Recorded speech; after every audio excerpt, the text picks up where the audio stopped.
Hello everyone, welcome back to the online coaching. और आज की इस वीडियो में हम लोग स्टार्ट कर रहे हैं 10th बायोलॉजी और आज चैप्टर नंबर 1 हम लोग पढ़ने वाले हैं जिसका नाम है जैव प्रक्रम या फिर लाइफ प्रोसेस। तो जैव प्रक्रम या फिर लाइफ प्रोसेस क्या होता है और इन दिस वीडियो हम लोग किन किन टॉपिक्स पर डिस्कस करेंगे उनके बारे में हम लोग बात करेंगे। ठीक है, तो चैप्टर का नाम क्या है? जैव प्रक्रम। जैव प्रक्रम और इंग्लिश में इसे कहते हैं लाइफ प्रोसेस। अगर मैं इन दोनों का ही मीनिंग की बात करूं कि जैव का मतलब है यहाँ पर जो जैव है या इसका रिलेशन है लाइफ से, लाइफ या फिर लिविंग से, यानी कि जो भी जीवित चीजें होंगी, जो भी जीवित चीजें होंगी, जीवित, उसका रिलेशन क्या है? जैव से है। ठीक है, तो जैव का मतलब क्या होता है? जो भी जीवित चीजें होती हैं जिनमें जान होती है उसी को हम जैव बोलते हैं। प्रक्रम का मतलब होता है प्रक्रिया, कोई भी क्रिया, कोई भी प्रोसेस। ठीक है, किसी भी चीज का होना, एक प्रोसेस, उसको हम बोलते हैं प्रक्रम। ठीक है, तो यहाँ पर सीधा सा मतलब ये है कि हम इस चैप्टर में उन सब चीज़ों के बारे में बात करेंगे जो कि हमारी बॉडी में होती हैं, जो भी मेटाबॉलिक रिएक्शंस होती हैं हमारे बॉडी में, जो भी क्रियाएं हो रही हैं, जितनी भी रासायनिक अभिक्रियाएं हो रही हैं हमारी बॉडी में, और वो सब क्यों होती हैं? हमारी बॉडी को मेंटेन करने के लिए। जैव प्रक्रम हमारी बॉडी का ही एक हिस्सा ये है कि इसके ना होने के कारण हमारी मृत्यु हो जाएगी, ऑब्वियसली हो जाएगी। क्यों? क्योंकि हमारी बॉडी में जैव प्रक्रम जो है वो 24 घंटे, दिन की अगर मैं बात करूं तो वो 24 घंटे होती रहती है। जैसे हम खाना खाते हैं, ठीक है, खेलते हैं, कूदते हैं, यहाँ तक कि जब हम सोते भी हैं उस टाइम पर भी लाइफ प्रोसेस जो है वो हमारी बॉडी में होती रहती है। ठीक है, तो लाइफ प्रोसेस के बारे में हम लोग बात करेंगे। लाइफ प्रोसेस में जैसे कि श्वसन, पोषण, पाचन, वहन, ये सब चीज़ें जो हैं वो हमारी क्या है? लाइफ प्रोसेस हैं। और अगर ये हमारी बॉडी में नहीं होगी तो हमारी बॉडी जो है वो एक लिविंग नहीं कहलाएगी, वो हमारी नॉन लिविंग कहलाएगी। ठीक है, यानी कि ये सब प्रोसेस जो है वो किस में होगी? लिविंग में ही होगी। तो तभी तो इसका नाम क्या है? जैव प्रक्रम, यानी कि एक लिविंग में होने वाले जो भी प्रोसेस हैं जो लाइफ को शो करते हैं कि किसी भी चीज़ को हम कैसे पता कर सकते हैं कि उसमें लाइफ है। हम ऐसे कर सकते हैं कि उसमें लाइफ प्रोसेस हो रही हैं। और मैं हमेशा बताती हूँ कि जो लिविंग है वो दो चीज़ें होती हैं। लिविंग जो है उनको दो कैटेगरीज में डिवाइड किया जाता है। पहला होता है प्लांट्स और दूसरे होते हैं एनिमल। प्लांट और एनिमल दोनों में ही लाइफ प्रोसेस होती हैं। जैव प्रक्रम जो है वो दोनों में होंगे क्योंकि दोनों ही लिविंग हैं। तो प्लांट्स में भी ग्रोथ वगैरह होती है, पाचन वो भी करता है, ठीक है, और ग्रोथ उसमें भी होगी, न्यूट्रिशन वो भी लेता है। ठीक है, तो ये सब चीज़ें जो है प्लांट्स में भी होती हैं और एनिमल्स में तो ऑब्वियसली होती ही हैं। ठीक है, तो जिसमें हम मूवमेंट को देखते हैं तो ये सब प्रोसेस होंगी। हम कैसे पता करेंगे कि किसी भी लिविंग में ये सब चीज़ें हो रही हैं? तो उसमें जो भी मूवमेंट होगी उस मूवमेंट के थ्रू हम समझ लेंगे कि उसमें ये सब चीज़ें हो रही हैं। मूवमेंट, अगर कोई भी प्लांट ग्रो कर रहा है तो यानी कि उसमें मूवमेंट हो रही है, यानी कि उसमें लाइफ प्रोसेस हो रही है। सभी जैव प्रक्रम जो है वो उसको कर रहा है। ठीक है, तो अब हम समझेंगे लाइफ प्रोसेस जो है वो कितने तरह का होता है। तो अब हम लोग इसकी डेफिनेशन की बात करते हैं तो उस डेफिनेशन से और क्लियर हो जाएगा कि जैव प्रक्रम जो है किसे कहते हैं।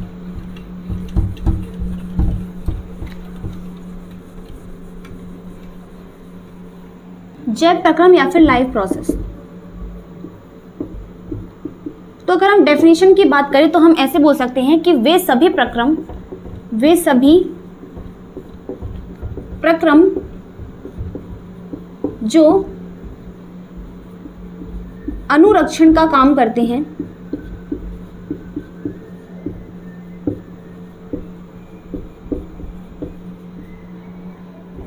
तथा प्रत्येक सजीव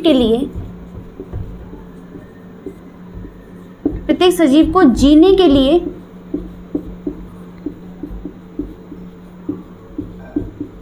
आवश्यक होते हैं।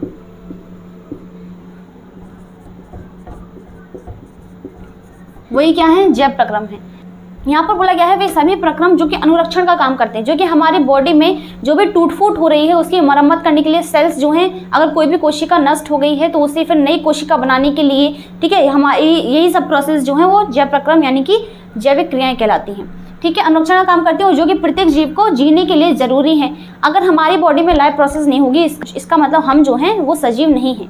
ठीक है, यानी कि लाइफ प्रोसेस जो है वो सजीव में ही होती हैं। और इसी कारण जब हमारी बॉडी में लाइफ प्रोसेस होती हैं, यानी कि हमारे जब हम श्वसन, अगर हम श्वसन नहीं करेंगे, अगर हम सांस नहीं लेंगे तो हम मर जाएंगे।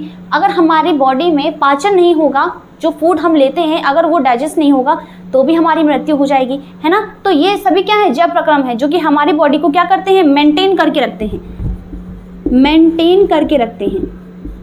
ठीक है, ये सब प्रोसेस जो कि मेंटेन करके रखते हैं और किसी भी, और जो हमें जीने के लिए फॉर अलाइव, और हमें जीने के लिए ज़रूरी होते हैं। ठीक है, अपनी बॉडी को मेंटेन करने के लिए लाइफ प्रोसेस होगा। ठीक है, हमारे शरीर में अनुरक्षण का काम करते हैं लाइफ प्रोसेस जो है। तो ये सब चीज़ें क्या है जैव प्रक्रम होती हैं। और जैव प्रक्रम में आज के इस वीडियो में हम लोग सबसे पहले वाला टॉपिक पढ़ेंगे पोषण। ठीक है, तो एक टॉपिक पर हम बात करेंगे पोषण के बारे में। ठीक है, तो इसे रफ कर देते हैं। अब हम समझते हैं पोषण यानी कि न्यूट्रिशन क्या होता है।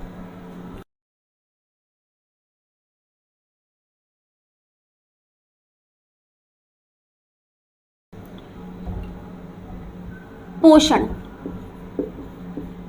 यानी कि न्यूट्रिशन।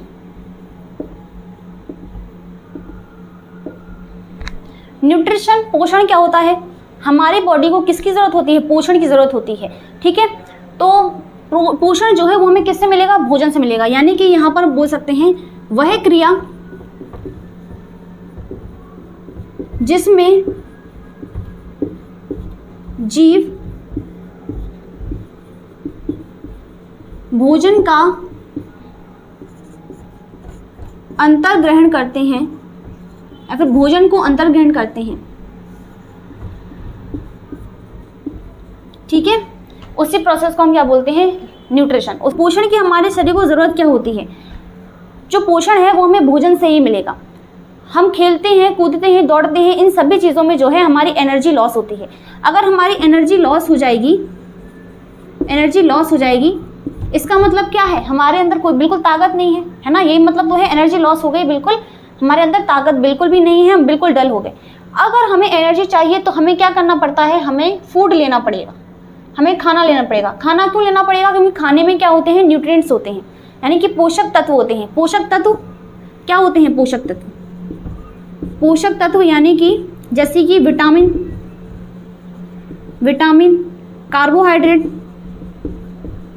कार्बोहाइड्रेट, ठीक है, और वसा।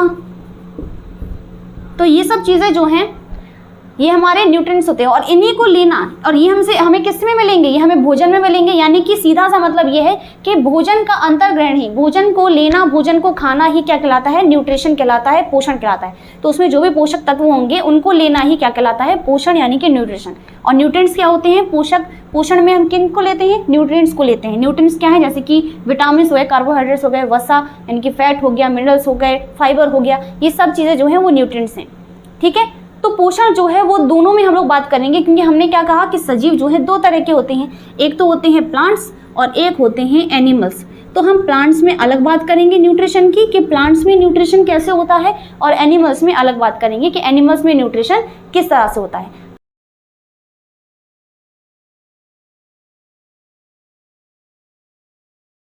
तो लाइफ प्रोसेस क्या होती है, एक बार मैं इस चीज़ को रिवाइज कर देती हूँ कि जो लाइफ प्रोसेस है वो क्या है, जीवन की जो भी क्रियाएं होती हैं, जो भी लिविंग में होंगी, और लिविंग में ये सब प्रोसेस जो हैं, जो भी जैविक क्रियाएं होती हैं, जैविक प्रक्रम होते हैं, वो एक सजीव के अंदर ही होंगे। और सजीव में ये सब चीज़ें बहुत इंपॉर्टेंट होती हैं, क्योंकि यही हमें लाइफ को, मतलब लाइफ जीने के लिए, हमें जिंदा रहने के लिए, हमें सर्वाइव करने के लिए, हमें हमारी बॉडी को मेंटेन करने के लिए इन सब प्रोसेस का हमारी बॉडी में होना बहुत ज़्यादा ज़रूरी होता है।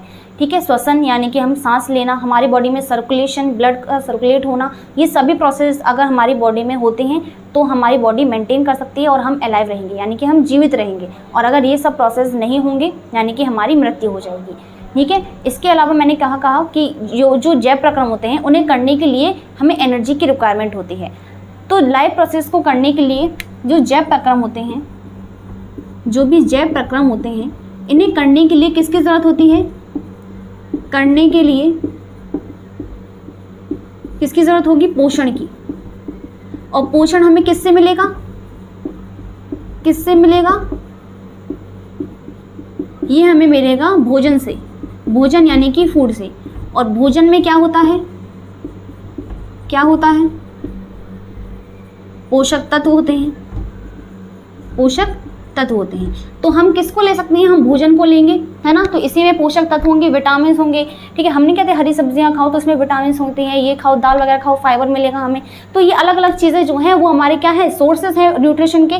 तो न्यूट्रिएंट्स जो पदार्थ होते हैं यानी पोषक तत्व होते हैं, इनको लेना, ठीक है, यानी कि भोजन को लेना ही न्यूट्रिशन कहलाता है। और पोषण जो है 2 तरह का होता है। उन दोनों को मैं एक दूसरे से डिफरेंस के थ्रू मैं यहाँ पर बता दूंगी कि दोनों का मतलब क्या है, ठीक है, और दोनों में क्या डिफरेंस है और दोनों में किस तरह से होता है, उसके बारे में भी बात करेंगे। अभी हम बात करते हैं कि पोषण जो है वो दोनों में किस तरह का होता है, प्लांट्स में और एनिमल्स में। तो यहाँ पर न्यूट्रिशन के अगर हम टाइप्स की बात करें, न्यूट्रिशन अगर मैं इसके टाइप्स की बात करूँ तो ये 2 तरह का होता है। दोनों में बात करते हैं हम, प्लांट्स में भी और एनिमल्स में भी, ठीक है। प्लांट्स में यानी कि पौधों में पोषण, पौधों में पोषण, न्यूट्रिशन इन प्लांट्स किस तरह से होता है, और जंतुओं में पोषण, जंतुओं में पोषण किस तरह से होता है। पौधों में पोषण की अगर हम बात करें यानी कि न्यूट्रिशन इन प्लांट्स, तो प्लांट्स जो होते हैं हमें पता रहता है कि जो प्लांट्स हैं वो अपना खाना खुद बनाते हैं। तो प्लांट्स की अगर हम बात करें, क्योंकि यहाँ पर प्लांट्स को कभी देखा है क्या कि वो दूसरे प्लांट को खा रहे हो या फिर किसी और सब्जी को प्लांट ही खा रहा हो। तो प्लांट्स जो होते हैं वो अपना खाना खुद बनाते हैं, उन्हें ज़रूरत नहीं रहती किसी भी अन्य जीवों पर आश्रित होने की। तो ये खाना जो है खुद बनाते हैं, तो इसीलिए इनको कहा जाता है स्वपोषी जीव, स्वपोषी जीव या फिर स्वपोषी पोषण। तो इसमें इनका जो प्रकार है पोषण का, इनको बोला जाता है स्वपोषी पोषण या फिर स्वपोषी जीव। तो जिन जीवों में स्वपोषी पोषण होता है उन्हें स्वपोषी जीव बोलते हैं, है ना। यहाँ पर स्वपोषी पोषण लिख देते हैं। अच्छा, तो पौधों में पोषण किस तरह का होता है? स्वपोषी पोषण, या फिर इंग्लिश में मैं यहाँ पर लिख सकती हूँ ऑटोट्रॉफिक न्यूट्रिशन, ठीक है, ऑटोट्रॉफिक न्यूट्रिशन। ऑटोट्रॉफिक न्यूट्रिशन का मतलब होता है जो अपना खाना या फिर ये अपना खाना, ये अपना भोजन स्वयं बनाते हैं। और एग्जाम्पल्स की अगर हम बात करें तो यानी कि हरे पौधे, जो ग्रीन प्लांट्स होते हैं, हरे पौधे ये क्या करते हैं? ये क्या करते हैं? अपना खाना खुद बनाते हैं, ठीक है। तो जो प्लांट्स होते हैं वो जो है जो इनऑर्गेनिक कंपाउंड्स होते हैं, इनऑर्गेनिक मटेरियल से क्या बनाते हैं? ऑर्गेनिक हाई मॉलिक्यूल्स जो होते हैं, ठीक है, जैसे कार्बोहाइड्रेट्स, उसको तैयार करते हैं, ठीक है। तो जो स्वपोषी पोषण होता है वो पौधों में ही होगा, सिर्फ प्लांट्स में होता है, ठीक है। जो ग्रीन प्लांट्स होते हैं उनमें, क्योंकि उनमें क्लोरोफिल वगैरह होता है और सबसे ज़्यादा इंपॉर्टेंट क्लोरोफिल की ही होती है, क्योंकि जो ग्रीन प्लांट्स हैं उनमें अगर क्लोरोफिल है, क्योंकि क्लोरोफिल ही क्या करता है? Chlorophyll is basically green pigment, ठीक है, हरा रंग जो होता है। जंतुओं में पोषण की अगर बात करें तो ये हमारे कैसे होते हैं? ये हमारे विषमपोषी होते हैं, विषमपोषी जीव होते हैं, यानी कि इनमें विषमपोषी पोषण होता है। और इंग्लिश में इसको कहते हैं ट्रॉप्स, हेटरोट्रॉप्स न्यूट्रिशन,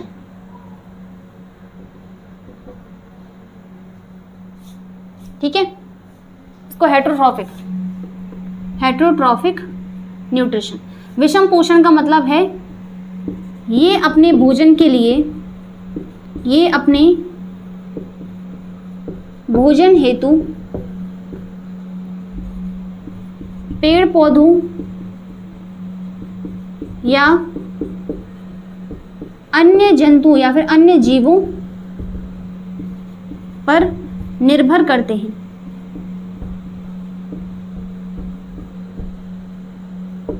ठीक है। और एग्जाम्पल्स की अगर हम बात करें तो ह्यूमंस यानी कि हम, और एनिमल, और इसके अलावा अमीबा, ठीक है। तो इनमें क्या होता है? विषमपोषी पोषण होता है, हेटरोट्रॉफिक न्यूट्रिशन होता है, और इनमें क्या होता है? ऑटोट्रॉफिक न्यूट्रिशन होता है। दोनों में डिफरेंस क्या है? यहाँ पर हम फिर से बात करते हैं, न्यूट्रिशन जो है 2 तरह का होता है। 2 तरह का मतलब क्या है? जैसे सजीव 2 तरह के होते हैं तो न्यूट्रिशन भी 2 तरह का होगा। सजीव जो है 2 तरह का होता है, यानी कि जो पेड़ पौधे होते हैं पादप, और दूसरे होते हैं जंतु।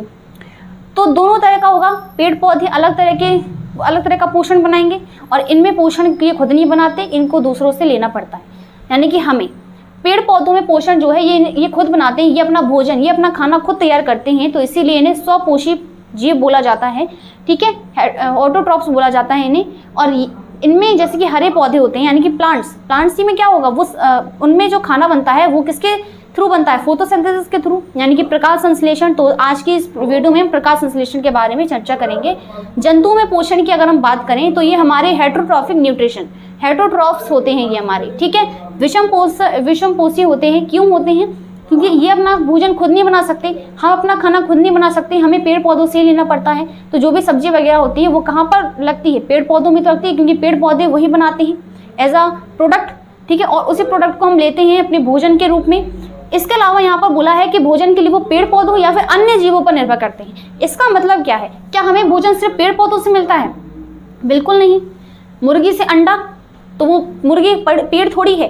ठीक है, तो अंडा यानी कि वो एक जीव से हम यानी कि पेड़ पौधों से भी लेते हैं हम, और किसी अन्य जीव से भी लेते हैं। चिकन, मछली यानी कि जो नॉन वेजिटेरियन होते हैं, तो वो अपना भोजन जो है पेड़ पौधों के अलावा किसी अन्य जीव या जंतु से भी लेते हैं। ठीक है, तो इस तरह से तो यानी कि यहाँ पर पोषण जो है या तो भोजन जो है वो अपने खाने के लिए किसी पेड़ पौधों पर यानी कि किसी दूसरे पर ही निर्भर कर रहे हैं, किसी अदर ऑर्गेनिज्म पर ही निर्भर करेंगे। ठीक है, तो इन्हें अपने खाने के लिए दूसरों पर डिपेंड होना पड़ता है, ये खुद अपना भोजन। होते हैं दो तरह की न्यूट्रिशंस, एक होता है पौधों में और दूसरा जंतुओं में। पौधों में ऑटोट्रॉफिक न्यूट्रिशन यानी कि स्वपोषी पोषण। एनिमल्स की बात करें तो इनमें होता है हेटरोट्रॉफिक न्यूट्रिशन यानी कि हेटरोट्रॉफ्स यानी कि विषमपोषी पोषण। अब इसे रफ करके आज की इस वीडियो में हम लोग समझेंगे पौधों में पोषण किस तरह से होता है।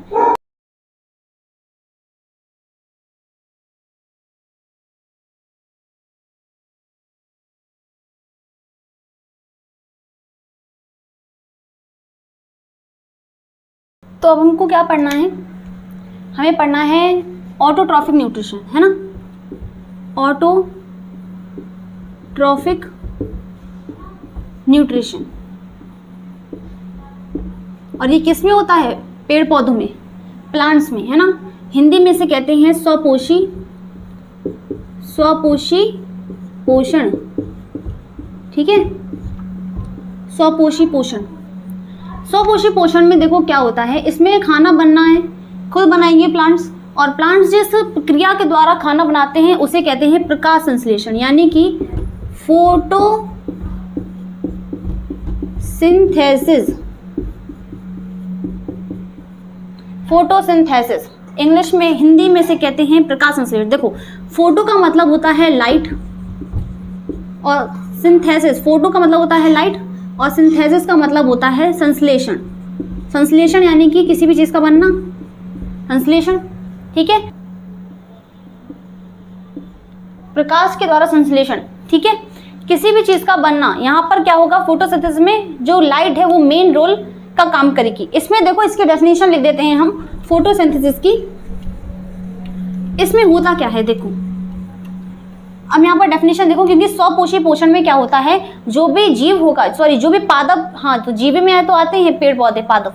तो जो पेड़ पौधे होते हैं, जो प्लांट्स होते हैं, वो फोटोसिंथेसिस यानी कि प्रकाश संश्लेषण की क्रिया द्वारा ही अपना भोजन बनाते हैं, अपना खाना बनाते हैं। कैसे बनाते हैं?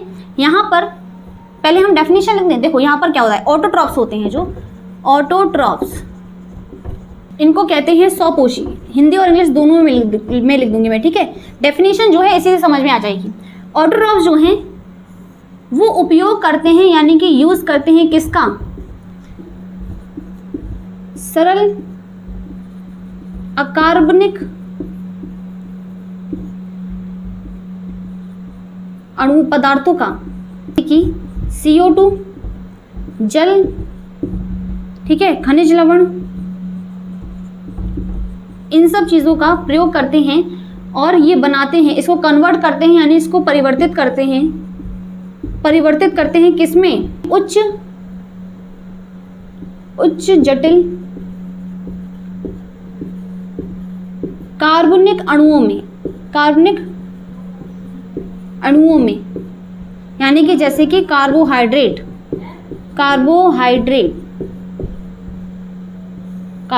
तो यहाँ पर जो प्रोडक्ट बनता है वो हमारा कार्बोहाइड्रेट्स ही होता है। इसी को हम पढ़ेंगे। प्लांट्स में कार्बोहाइड्रेट दो तरह का बनता है, एक बनेगा ग्लूकोज, ठीक है, और एक बनता है मंड यानी कि स्टार्च। तो जो प्लांट्स होते हैं ये ग्लूकोज जो है पूरा पार्ट इसका स्टोर नहीं कर पाते, तो इसीलिए वो कार्बोहाइड्रेट्स को स्टार्च यानी कि मंड के रूप में उसे वो स्टोर करते हैं। तो ये प्रोसेस होती है, इसी को हम बोलते हैं प्रकाश संश्लेषण। और ये जो प्रोसेस है वो किस उपस्थिति में होती है, तो वो होती है सूर्य के प्रकाश में यानी कि सनलाइट में, सनलाइट के प्रेजेंस में, और क्लोरोफिल की प्रेजेंस में। ठीक है, क्लोरोफिल के प्रेजेंस में होती है। तो दो चीजें जरूर होती है, सनलाइट यानी कि सूर्य का प्रकाश और क्लोरोफिल यानी कि पर्णहरिम, इन दो चीजों के प्रेजेंस में होती है। अब हम समझते हैं कि जो देखो यहाँ पर हमें क्या पता चला, जो ऑटोट्रोफ यानी कि जो स्वपोषी होते हैं वो किन का उपयोग करते हैं, सरल अकार्बनिक पदार्थों का। अब हम बात करते हैं कि सनलाइट, क्लोरोफिल ये सब चीज़ें क्या होती हैं। ठीक है, और पदार्थ ये सब कच्चे लवण, इन सब चीज़ों को हम यहाँ पर अभी लिख देते हैं कि यानी कि जो प्लांट्स हैं, जो प्लांट्स होते हैं वो किन कच्चे पदार्थों का यूज़ करते हैं। ठीक है, तो कुछ इवेंट्स होते हैं उनके बारे में हम यहाँ पर अब लिखते हैं। ठीक है,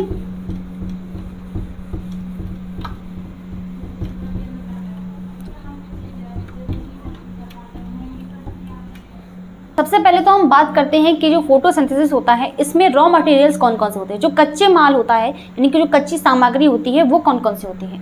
तो सबसे पहले हम बात करते हैं रॉ मटेरियल्स की। ठीक है, रॉ मटेरियल,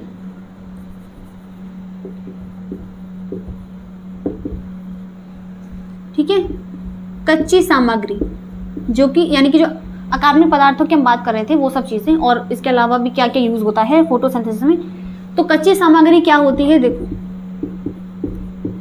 कच्ची सामग्री रॉ मटेरियल्स में सबसे पहले तो आ जाएगा जल यानी कि वाटर।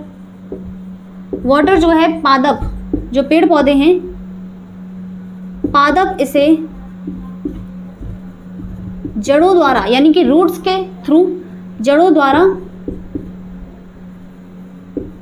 भूमि से प्राप्त करेंगे। एक चीज तो हो गई, भूमि से प्राप्त करेंगे।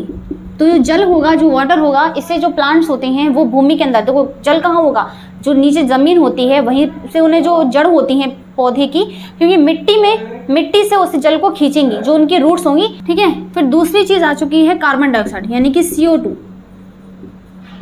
कार्बन डाइऑक्साइड,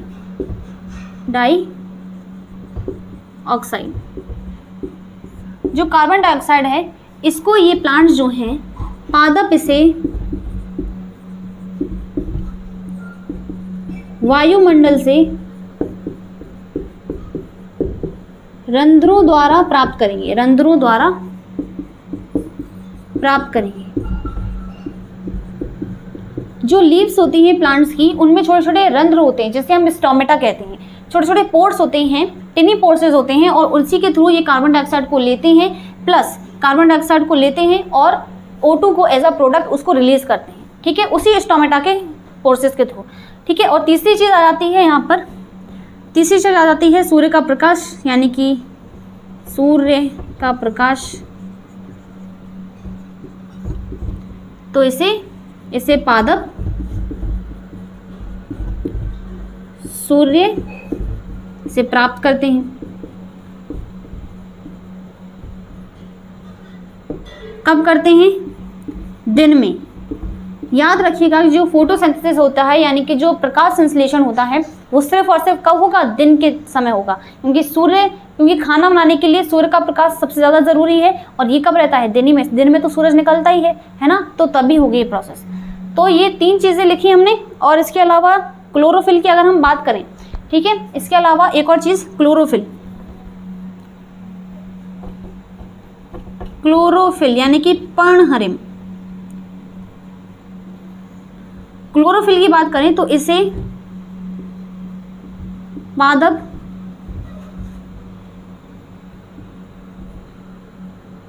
क्लोरोफिल जो है, क्लोरोफिल कच्चा माल यानी कि इसकी जरूरत क्या होती है, यह है हरे रंग का होता है,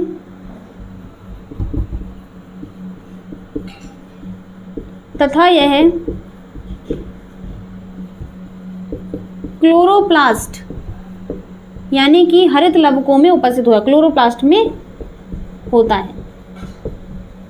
ठीक है। तो रॉ मटेरियल्स की हमने बात कर ली। 4 मटेरियल्स यहाँ पर इंपॉर्टेंट हैं। यहाँ पर जल, जो पानी है वो कहाँ से मिलेगा, तो नीचे जमीन, भूमि से जो जड़ें होती हैं पौधों की, वो उस पानी को जमीन से खींचेंगी। CO2 यानी कि जो जल है, देखो 2 चीज़ें ज़रूरी होती है, एक जाइलम और एक फ्लोएम। दोनों का रोल क्या है, जो जाइलम होता है वो क्या करेंगे, जो जाइलम टिश्यूज होते हैं, ऊतक होते हैं जाइलम की, वो क्या करेंगे, जो रॉ मटेरियल्स होता है यानी जमीन से क्या करेंगे, पानी और खनिज लवणों को, मिनरल्स को जमीन से उसको ऊपर खींचेंगे, ठीक है, ऊपर को धकेलेंगे। और जो फ्लोएम होता है वो क्या करेगा, जो भी खाना बनेगा, जो भी फूड बनाएगा प्लांट, तो उसको वो नीचे और वो ऊपर सभी भागों में बांटेगा, जहाँ पर स्टोरेज का काम हो रहा होगा, जहाँ पर जो खाना है वो संग्रहित होगा पौधे में, तो उन भागों में फ्लोएम के थ्रू वो खाना जाता है। कार्बन डाइऑक्साइड जो है वो पौधों में वायुमंडल के द्वारा मिलेगी, वायुमंडल में जो CO2 होती है उसके द्वारा प्राप्त करेगा, किसमें, रंध्रों द्वारा। स्टोमेटा होते हैं, अभी हम बात करेंगे, तो अभी मैं स्ट्रक्चर बनाऊंगी क्लोरोफिल को समझाने के लिए, तो उसमें पता चल जाएगा। सूर्य का प्रकाश, सूर्य का प्रकाश यानी कि, तो प्रकाश कहाँ से लेना पड़ेगा, सूरज से तो लेना पड़ेगा, ठीक है। और क्लोरोफिल जो है यानी कि ग्रीन पिगमेंट जो होता है वो क्लोरोप्लास्ट में होता है, और क्लोरोप्लास्ट जो है लीव्स पर नहीं होंगी। सारी प्रोसेस जो है वो लीव्स के थ्रू होगी। खाना जो है वो लीव्स के द्वारा ही बनेगा, क्योंकि ग्रीन पार्ट बेसिकली लीव्स में होता है, ठीक है। तो लीव्स से क्या करेंगे, खाना बनाएंगी, ठीक है। उन्हीं में ये सब चीज़ें होती हैं, उन्हीं में रंध्र भी होंगे, स्टोमेटा भी होंगे, क्लोरोफिल, ठीक है, जो पर्णहरिम होता है वो भी होगा। तो अभी हम इसको नोट करो, फिर हम लोग समझेंगे कि कौन कौन से इवेंट्स होते हैं, ठीक है।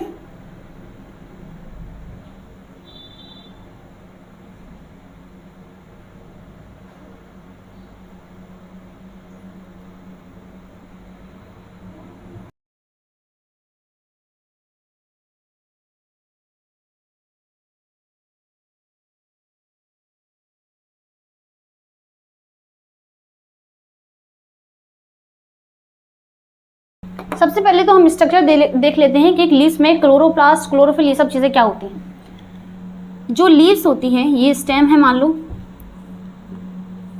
और ये लीफ है,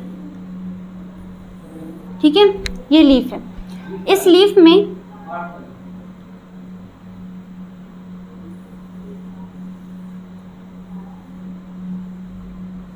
इस तरह की होती है लीफ।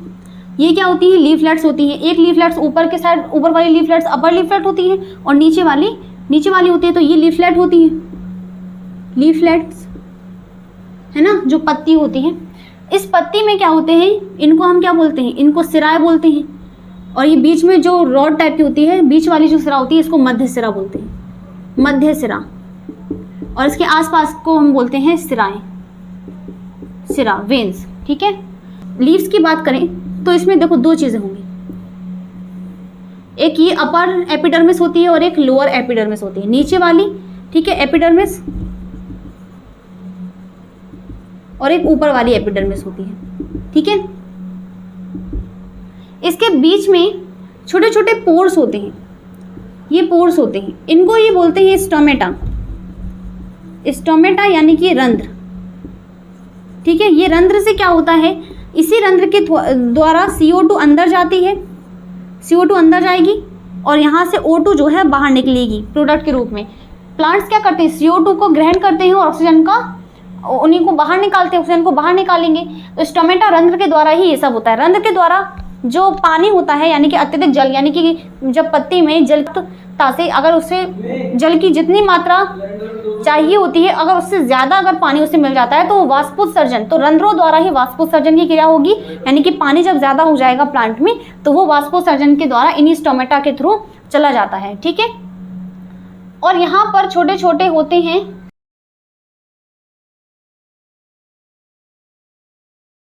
वो कहते हैं हम क्लोरोप्लास्ट, इसको हम कहते हैं क्लोरोप्लास्ट, तो इसको कहते हैं क्लोरोप्लास्ट।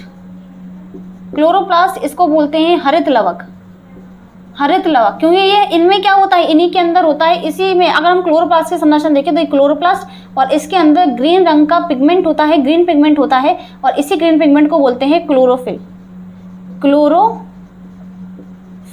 ठीक है। तो क्लोरोफिल यानी कि पर्णहरिम, पर्णहरिम, ठीक है। तो इस तरह से लीव्स में इसी तरीके से यहाँ पर मैं बना सकती हूँ कि इसको जब हम जूम करते हैं माइक्रोस्कोप से किसी लीफ की, अगर हम सेक्शन कटिंग करके उसको देखें तो हमें ऐसी स्ट्रक्चर उसमें देखने को मिलती है, ठीक है। तो एक लीफ में इस तरह का, अगर हम ऐसे लीफ में देखें, ऐसे एनसीईआरटी में डायग्राम बना हुआ है, इस तरह का डायग्राम आपने देखा होगा, उसमें बना हुआ है। और यहाँ पर उसको क्लोरोप्लास्ट को यहाँ पर सॉरी यहाँ पर दर्शाया गया है, ऐसे क्लोरोप्लास्ट को, ठीक है, और ऐसे स्टोमेटापोर्सिस को ऐसे शो किया गया है इसमें इस तरह से। तो एनसीईआरटी में ऐसा डायग्राम बनाकर यहाँ पर देख सकते हैं आप, ठीक है। तो ये प्रोसेस तो ये सब चीज़ें होती हैं एक लीफ में। तो अभी हम लोग क्या बात करने वाले थे, हम लोग बात करने वाले थे इवेंट्स के बारे में, क्या क्या घटनाएं होती हैं।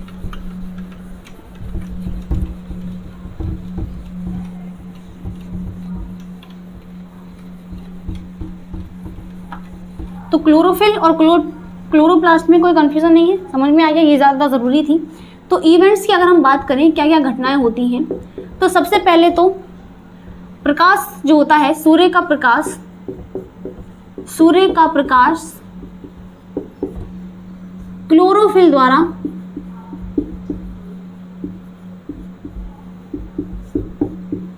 अवशोषित कर लिया जाता है, ठीक है। क्लोरोफिल द्वारा अवशोषित, सूर्य का प्रकाश क्लोरोफिल द्वारा अवशोषित होना। दूसरी चीज, प्रकाश ऊर्जा का रासायनिक ऊर्जा में परिवर्तित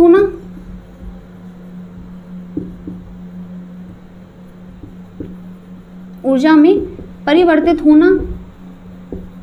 ठीक है। अब यहाँ वैसे इसके बाद हमें इक्वेशन और देखनी है, फिर ये प्रोसेस जो है खत्म हो जाएगा। तीसरी चीज, जल के अणुओं का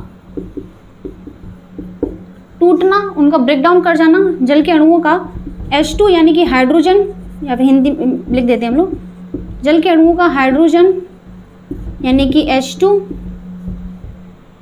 जल के अणुओं का हाइड्रोजन तथा ऑक्सीजन में अपघटन, टूट जाना, ठीक है। जो H2O होता है वो अपने मॉलिक्यूल्स को तोड़ देता है, ठीक है, अलग अलग कर देगा। और चौथी चीज़ है कार्बन डाइऑक्साइड यानी कि CO2 का कार्बोहाइड्रेट में अपचयन यानी कि रिडक्शन का मतलब क्या होता है, ऑक्सीजन का निकल जाना या फिर हाइड्रोजन का जुड़ जाना। रिडक्शन तो यहाँ पर क्या होता है, CO2 जो है उसका कार्बोहाइड्रेट में क्या हो जाता है, रिडक्शन हो जाता है, यानी कि अपचयन हो जाता है। तो ये 4 इवेंट्स होते हैं, ठीक है। इसी को हम लोगों को समझना है अब एक इक्वेशन के थ्रू। इसके अलावा जो है कई सारी इंपॉर्टेंट चीज़ें हैं, जैसे कि यहीं पर लिख देते हैं कि जो पौधे होते हैं, जो पादप होते हैं, पादप अधिक जल को नहीं, जो पादप होते हैं,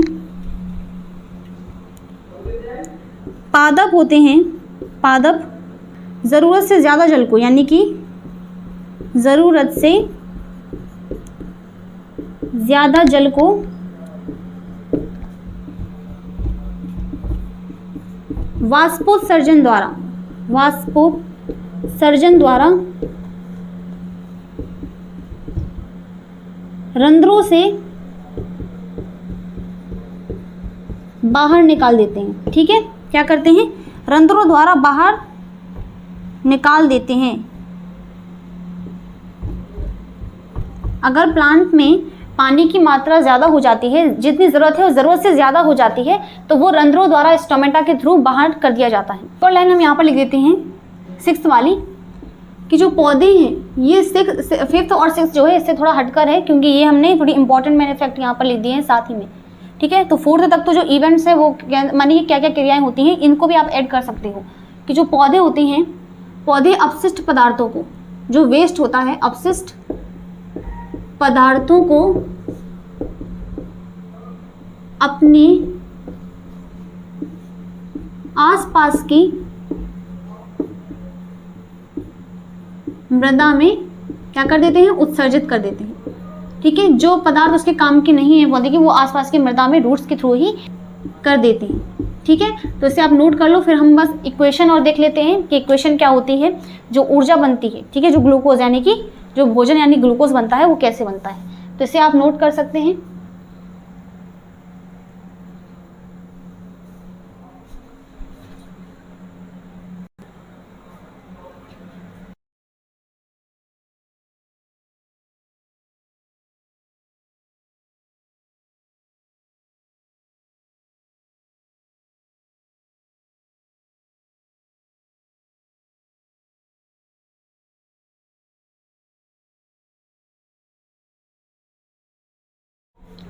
तो प्रकाश संश्लेषण में क्या होता है, प्रकाश संश्लेषण, फोटोसिंथेसिस, फोटोसिंथेसिस, यहाँ पर यूज किन किन का होता है, देखो कार्बन डाइऑक्साइड का यूज होगा। 6 मॉलिक्यूल्स होते हैं किसके, कार्बन डाइऑक्साइड के, CO2 के, ठीक है, प्लस 12 मॉलिक्यूल्स होते हैं किसके, H2O के, और ये प्रेजेंस होती है किसमें, जो सूर्य का प्रकाश होता है। ये सब क्रिया किसके किसकी उपस्थिति में हो रही है, सूर्य के प्रकाश, और दूसरी चीज क्लोरोफिल यानी कि पर्णहरिम, इन दोनों की उपस्थिति में ये क्रिया होती है, और हमें मिलता क्या है एज अ प्रोडक्ट, हमें मिलता है ग्लूकोज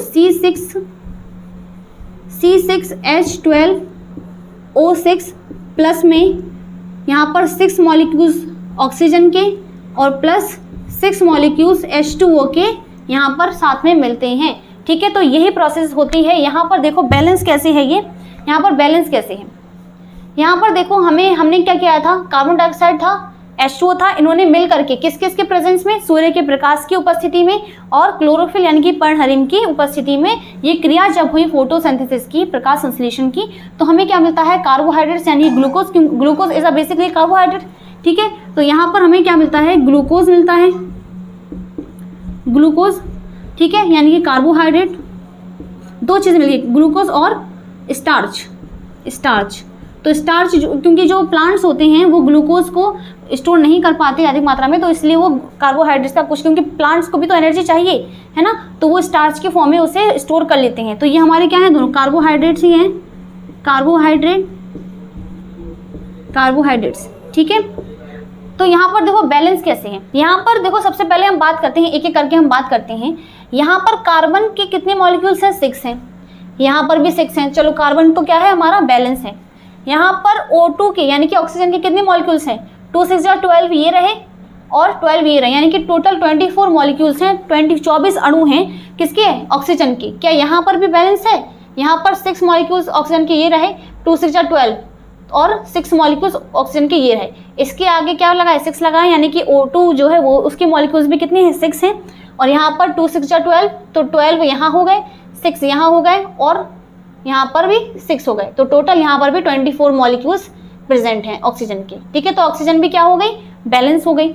यहाँ पर देखो, यहाँ पर हाइड्रोजन की अगर हम बात करें तो यहाँ पर देखें तो यहाँ पर भी हाइड्रोजन के मॉलिक्यूल्स कितने हैं, 24 हैं, 2 2 4 और 2 1 2, 24 मॉलिक्यूल्स हैं। क्या यहाँ पर भी 24 मॉलिक्यूल्स हैं किसकी, हाइड्रोजन की, तो 12 मॉलिक्यूल्स ये रहे और 2 6 12, तो 12 यहाँ पर भी मॉलिक्यूल्स ये रहे, ठीक है। तो हाइड्रोजन भी बैलेंस है, तो जितने भी एलिमेंट्स हैं यहाँ पर वो सभी बैलेंस हैं, ठीक है। क्योंकि यहाँ पर हम पढ़ते हैं ये हमारे क्या है, ये हमारे रिएक्टेंट्स होते हैं, अभिकर्मक, है ना, ये हमारे रिएक्टेंट्स हैं। और हम केमिस्ट्री में पढ़ते हैं कि जो रिएक्टेंट्स हैं और जो प्रोडक्ट हमें मिलता है, इन दोनों के जो क्वांटिटी है वो दोनों की सेम होती है, ठीक है, प्रोडक्ट। तो दोनों साइड जो है ये दोनों ही, ये हमारा क्या है, अभिकर्मक, है ना, अभिकर्मक ही बोलते हैं हिंदी में, और इसको प्रोडक्ट यानी कि उत्पाद। तो जो उत्पाद मिलता है और जो अभिकर्मक होते हैं वो दोनों ही बराबर होते हैं, है ना। तो यहाँ पर भी जितने अणु यहाँ पर हैं उतने ही अणु यहाँ पर हैं, ठीक है। तो इस तरह से आज की इस वीडियो में हमने क्या क्या पढ़ा, हम लोगों ने पढ़ा है ऑल अबाउट जैव प्रक्रम। जैव प्रक्रम क्या होता है, ठीक है। तो जैव प्रक्रम जो लाइफ प्रोसेस हैं, हमारी बॉडी में जितनी भी प्रोसेस हो रही हैं वो सभी जैव प्रक्रम हैं, और जो हमारी बॉडी के लिए और बॉडी को मेंटेन रखने के लिए, हमें ज़िंदा रहने के लिए जितनी भी चीज़ें होती हैं ज़रूरी, वो सभी लाइफ प्रोसेस हैं, ठीक है। तो यानी कि चलना फिरना, ये सभी क्या है, प्रोसेस तो है, एनर्जी लॉस हो रही है। तो इन प्रोसेस में क्या होगी, एनर्जी लॉस होगी, और एनर्जी हमें कहाँ से मिलेगी, भोजन से मिलेगी, यानी कि फूड। और फूड यानी कि फूड को लेना ही ये प्रोसेस कहलाता है न्यूट्रिशन। न्यूट्रिशन में क्या होता है, न्यूट्रिशन में हम लोग फूड में जो खाना खाते हैं उसमें क्या होते हैं, पोषक तत्व यानी कि न्यूट्रिएंट्स होते हैं, और उनको लेना ही क्या होता है, न्यूट्रिशन कहलाता है। न्यूट्रिशन जब हमने दोनों में पढ़ा, पौधों में किस तरह से होता है और एनिमल्स में किस तरह से होता है। तो पौधों की अगर हम बात करें तो पौधों में जो न्यूट्रिशन होता है वो ऑटोट्रॉफिक न्यूट्रिशन यानी कि स्वपोषी पोषण होता है, और उसी के बारे में आज हम लोगों ने डिटेल में जाना। और सेकंड होता है हेटेरोट्रॉफिक न्यूट्रिशन, तो उसके बारे में हम लोग अगली वीडियो में पढ़ेंगे। ठीक है, तो हेटेरोट्रॉफिक न्यूट्रिशन में ही अब हमें चलना है। साथ में हम अभी अगली वीडियो में देखेंगे जो अमीबा है वो अपना फूड कैसे लेता है, ठीक है, कैसे इंकरेज करता है, तो उसके बारे में बात करेंगे हम लोग। और फिर हमारे प्रोसेस आ जाएंगे जैसे कि digestive system, respiration system, circulation system, ठीक है, और एक्सक्रीशन। तो इन सब चीज़ों के बारे में पढ़ना है। टोटल शायद 4 और ऑर्गन सिस्टम्स के बारे में ही बताया गया है शायद आपके सिलेबस में। ठीक है, तो आई होप कि आपको आज की इस वीडियो में वो सारी चीज़ें आपको समझ में आई होंगी। तो तब तक के लिए bye bye and take care. अब मिलते हैं अगली वीडियो में। Thank you so much.